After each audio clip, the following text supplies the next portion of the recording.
रूपम तत्सर्वं मातुरी गोष्पवादि राधा कुंडम गिरिवरम राधिका माधवसं प्राप्त जस्वतीत कृपया हे कृष्ण करुणा सिंधु दीनबंधु जगत्प्रते गोपेश गोपिका कांत राधा कांत नमस्ते तप्त कांचन गौरांगी राधे वृंदावनेश्वरी विश्वभानुसुते देवी प्रणमामि हरिप्रिये नारायण नमस्कृत नरं चैव नरोत्तमं देवीं सरस्वतीं व्यासं ततो जयमुदीरये वाञ्छाकल्पतरुभ्यश्च कृपा सिन्धुभ्येव च पतितानां पावनेभ्यो वैष्णवेभ्यो नमो नमः श्रीकृष्ण चैतन्य प्रभु नित्यानंद श्री अद्वैत गदाधर शिवासादि गौर भक्तवृंद हरे कृष्ण कृष्ण कृष्ण हरे हरे हरे राम राम राम हरे हरे सर्वप्रथम विष्णुपाद परिव्राजकाचार्य तिरुंडी स्वामी श्री श्रीमद भक्ति कुमुद श्री संत गोस्वामी गुरुदेवेर रातुल चरणे असंख्य कोटि साष्टांग दंडवत विनती निवेदन करे उनार हरितुके आशीर्वाद प्रार्थना करी एवं उपस्थित আমার শিক্ষা গুরু পরম পূজনীয় শ্যামসুন্দর প্রভু পরম পূজনীয় বিমল প্রভু পরম পূজনীয় রূপসনাতন প্রভু পরম পূজনীয় শিব প্রভু চরণে জানাই আমার সশ্রদ্ধ চিত্তে ভক্তি বিনম্র প্রণতি এবং উপস্থিত সমস্ত বৈষ্ণববৃন্দ এবং মায়েদের শ্রীচরণে জানাই আমার অসংখ্য কোটি সাষ্টাঙ্গ দণ্ডবত প্রণতি হরি কথা বলার আমার কোনো যোগ্যতা নাই আমি সময় নষ্ট করব না কারণ আগামী দিন অনেক রাত্রি হবে মায়াপুর থেকে অনেক মহারাজ আসবেন তো এই ঝুলন যাত্রা আগামীকাল আমাদের গুরু মহারাজ এটা শ্রীবিগ্রহ মানে ব্যবস্থা করেছিলেন তো আমাদের কল্যাণের জন্য আমরা যাতে যেটা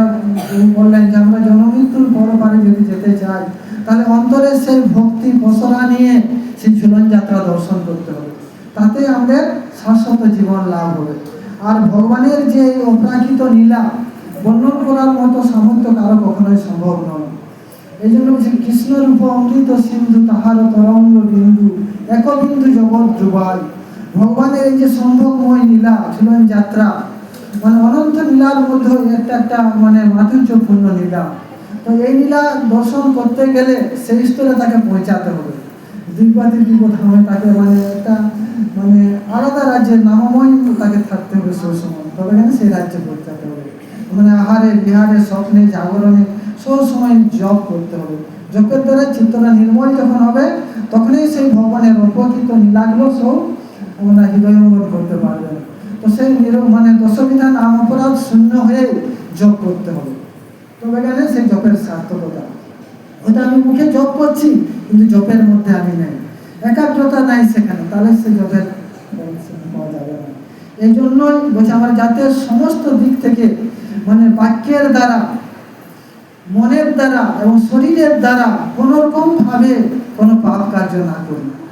সেটার দ্বারা আমরা সেটা কি করে সম্ভব একমাত্র নামের দ্বারাই সম্ভব নাম করতে করতেই সেটা চিত্তটা নির্মল হবে আর ভগবানের সে অপ্রকৃত লীলা হৃদয়ঙ্গম করতে পারবে অহরহ আহারে বিহারে স্বপ্নে জাগরণে সবসময় নাম করতে হবে যেটা চৈতন্য মহাপ্রভু স্বয়ং ভগবান হয়েও তিনি রাধার ভাব এবং কান্তিকে নিয়ে তিনি ভক্তভাব অঙ্গীকার করে জগৎকে শিক্ষা দিলেন যে তোমরা এইভাবে নামের মধ্যে যখন 24 বছর বয়সে সন্ন্যাস নিয়েছিলেন আর জগতে 24 বছর ছিলেন 6 বছর সমস্ত ভারতবর্ষটা পায়ে হেঁটে গেছিলেন আর 18 বছর শ্রীক্ষেত্র পুরীতে যখন চরম দিব্য অনুমান দশাতে মানে রাধার ভাবেতে বিভাবিত হয়ে থাকতেন তখন সেই আপন সৌন্দর্য মাধুর্যের আস্বাদন যখন ডুব দিয়েছিলেন সেই অবস্থাতে শিক্ষাষ্টক একটা শ্লোক রচনা করেছিলেন প্রথম শ্লোকই হচ্ছে চেত দর্পণ চিত্তর দর্পণটাকে আমাদের পরিমার্জন করতে হবে একমাত্র নামের দ্বারাই সেটা সম্ভব হবে এই জন্যই এই ঝুলন যাত্রাটা সেইভাবেই আমাকে পূর্ণ পবিত্রতার মধ্যে থেকে দর্শন করতে পারলে জীবন সার্থক